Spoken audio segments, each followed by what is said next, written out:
best stories in sports. This is an E60 feature presentation. For college, you have to write a college essay. And for James Madison University's topic, it was what has impacted you most in your life. And so I was sitting there thinking, and I realized soapbox derby. From grade school through high school, Carol Ann Brown was the shining star of the local soapbox derby in and around Culpeper, Virginia. Kind of like the little cheerleader. I'm like this bubbly girl, and so I'm just jumping around like, woo! I heard she gave you a big hug before a wrestling tournament once. What do you remember about that? She gave me a really big hug, and that just motivated me so much. In Soapbox, young people 8 to 17 build their motorless cars with help from their parents and steer them with precision down an incline. What kind of a racer was your sister? She drove her line perfectly, unlike me. The very first year we were racing, I said, I don't want to see too much of your body. You've got to get low. And when she came up the hill, she looked at me and she said, I bet all you could see was nothing but eyes. Carol Ann's goal was a trip to the World Championships, the All-American Soapbox Derby in Akron, Ohio. To get there, she needed to win the local derby in Culpeper. In 2005, she finished second. Then in the 2007 final, by 2/100ths of a second, Carol Ann finished second again. She knew it was her last year. You know, she'd aged out. She lost her opportunity to go to Akron. Despite the frustration of coming up short, Carol Ann really did believe that Soapbox was about so much more. The Derby awarded me with true friendships from well-rounded people. I gained memories that I will be able to share with my future family. So I just want to thank you guys, and I love you. By then, 2 weeks before her 18th birthday, Carol Ann Brown's loved ones were already aware that something terrible was happening to her.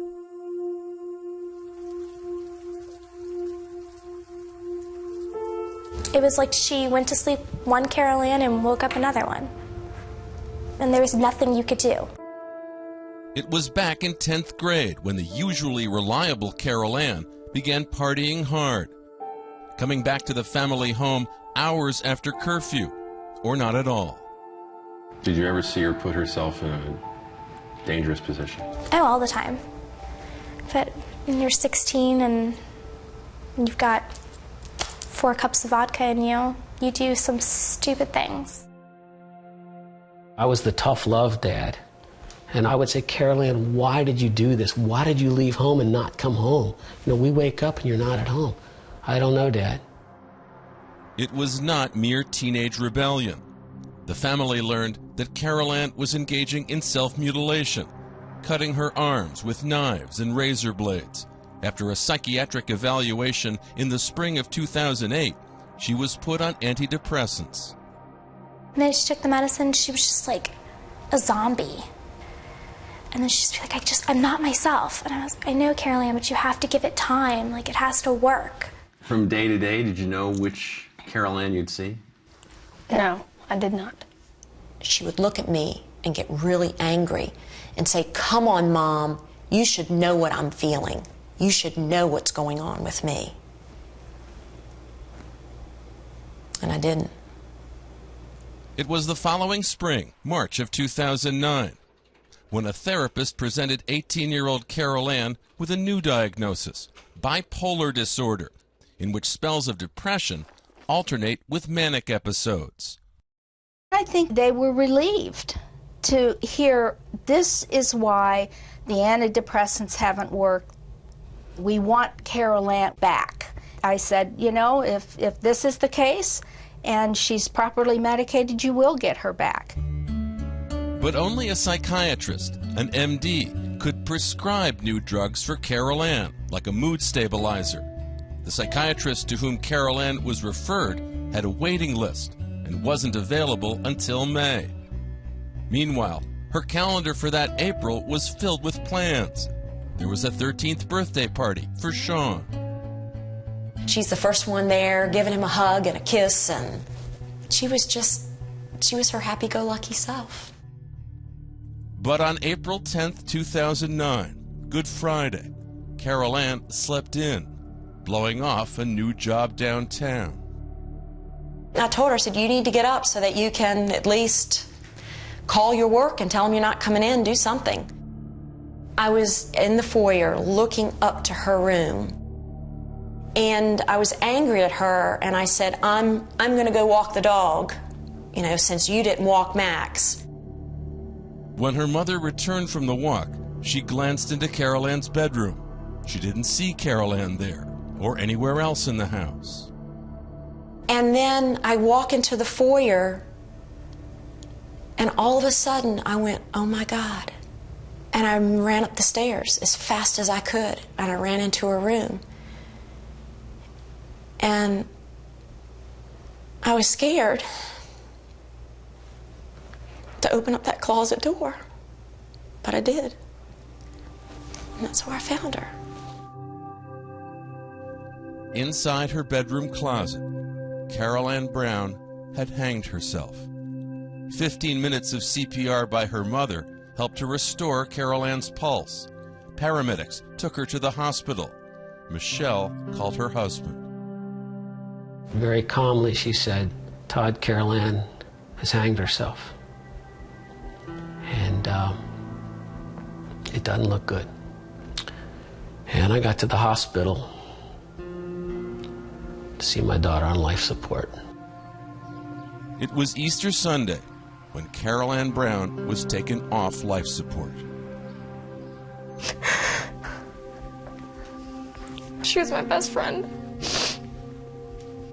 I was like, this can't happen. This couldn't have happened. I miss her so much. God, you know, I wanted to be the best mother I could ever be. And I thought I had failed as a mother.